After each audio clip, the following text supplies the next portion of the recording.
Have you ever stood in a parking lot looking at a car or a truck that felt just a little too expensive and still caught yourself thinking, I deserve this?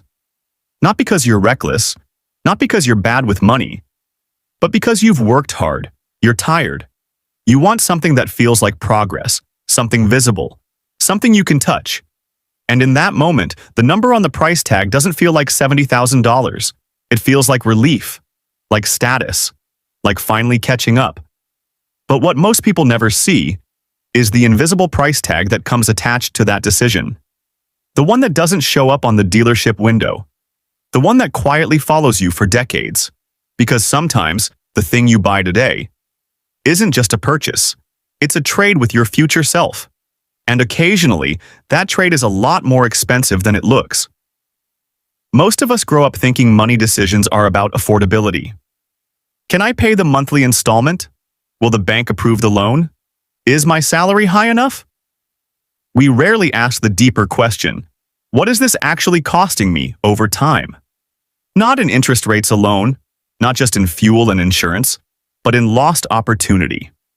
There's a quiet misunderstanding that happens with big purchases. We focus on the present version of ourselves, the one paying rent, buying groceries, dealing with work stress, and we forget that there's another version of us quietly existing in the background. The 45-year-old you, the 60-year-old you, the retired you. And the uncomfortable truth is, those future versions of you are the ones who end up paying the full bill. Let's imagine something simple.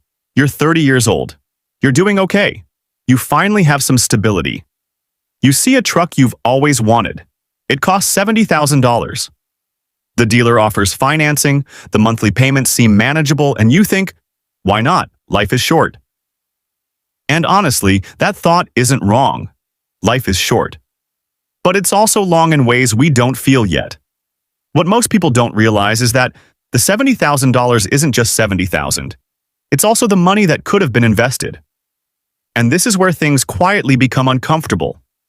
If that same $70,000 were invested instead, even at a modest long-term average return, let's say around 7% per year, over 30 years, it doesn't stay $70,000.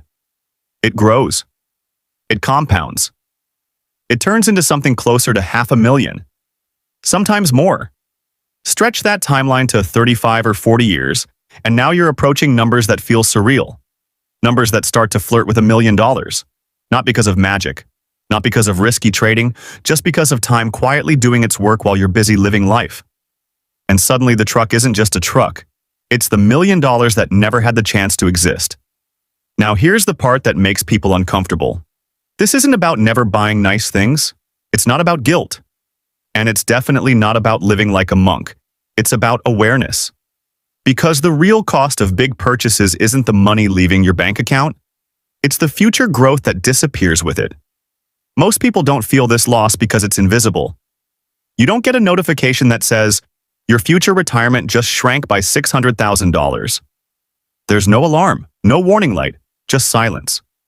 And silence is dangerous because it lets decisions feel harmless. We also underestimate how emotional these choices are. Nobody buys a $70,000 vehicle purely for transportation. A reliable car for a fraction of the price would do that job perfectly. What we're often buying is identity. We're buying the feeling of having made it. We're buying relief from comparison. We're buying a moment of confidence in a world that constantly makes us feel behind. And there's nothing wrong with wanting those feelings. The mistake isn't the desire. The mistake is believing the object is the only way to achieve it. Because here's something nobody says out loud.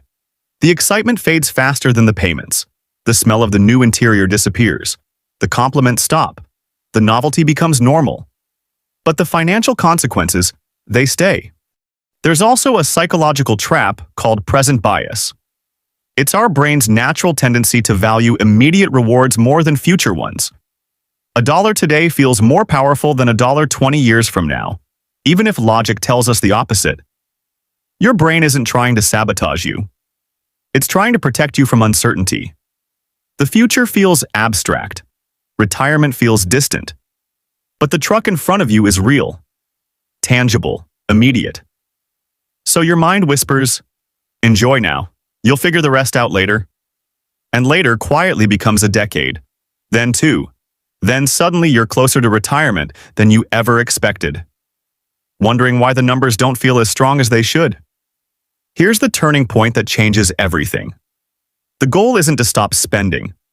The goal is to start seeing time as money's multiplier. When you realize that every large purchase is also a decision about your future freedom, the way you think changes. Not in a restrictive way, in a clarifying way. You begin asking different questions. Not, can I afford this? But, what am I trading for this? Sometimes the trade is worth it. Sometimes the joy, utility, or meaning truly justifies the cost. But when you make the decision consciously instead of emotionally, something shifts. You're no longer reacting. You're choosing. And choice is power. There's a calmness that comes from understanding opportunity cost.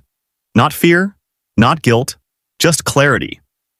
Because clarity lets you design your life instead of drifting through it.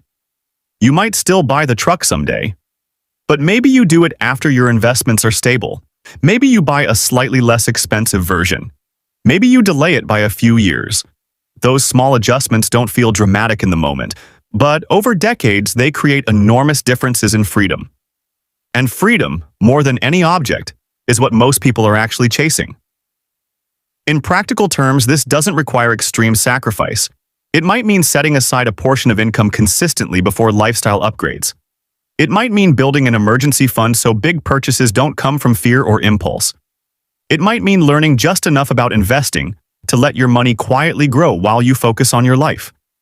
None of this is flashy. None of it gets applause. But it creates a safety net that future you will feel deeply grateful for. Because retirement isn't just about numbers. It's about options. Options to rest. Options to help family. Options to say no to things that drain you. And every financial decision today is either expanding or shrinking those options, even if you don't notice it yet. There's also something emotionally freeing about realizing you don't have to keep up with anyone. The pressure to upgrade, to display success, to signal achievement, it's loud. It's everywhere. Social media, advertisements, conversations with friends who just bought something new. But most of those signals are temporary. Most of those purchases are financed. Most of those impressions fade. Your future stability, on the other hand, compounds quietly. It doesn't need validation. It doesn't need applause. It just grows. And here's the reassuring part that people often overlook. You don't need perfection. You don't need to calculate every dollar. You don't need to deprive yourself of enjoyment. You just need awareness and small, consistent choices. Because progress in finances isn't about one perfect decision. It's about hundreds of small, slightly better ones over time. Choosing the reliable car instead of the luxury one. Investing a little earlier instead of later. Letting compound interest work in your favor instead of against you. These decisions don't feel heroic, but they quietly shape decades. When you start seeing money as stored time and future freedom rather than just spending power, something softens inside you. The anxiety reduces. The urgency fades. You realize you're not racing anyone. You're simply building space for your future self to breathe. And that realization doesn't make life restrictive. It makes it intentional. You stop asking, what can I buy right now? And start asking, what kind of life am I building?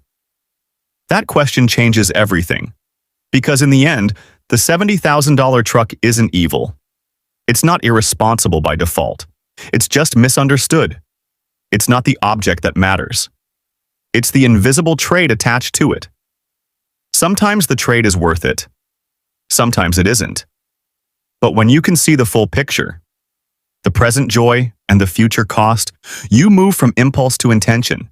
And intention is where financial peace begins.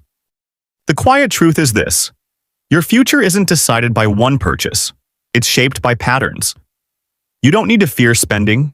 You don't need to obsess over every dollar. You just need to remember that time quietly magnifies whatever you do consistently, whether that's spending or investing, ignoring or planning, drifting or choosing. And when you remember that, the pressure softens. The decisions become calmer. The future feels less like a threat and more like something you're slowly building, step by step. You don't have to be perfect. You don't have to get everything right. You just have to be slightly more aware today than you were yesterday. Because progress, especially with money, isn't about dramatic changes, it's about gentle adjustments repeated over time. And those gentle adjustments are often the difference between feeling trapped later and feeling free.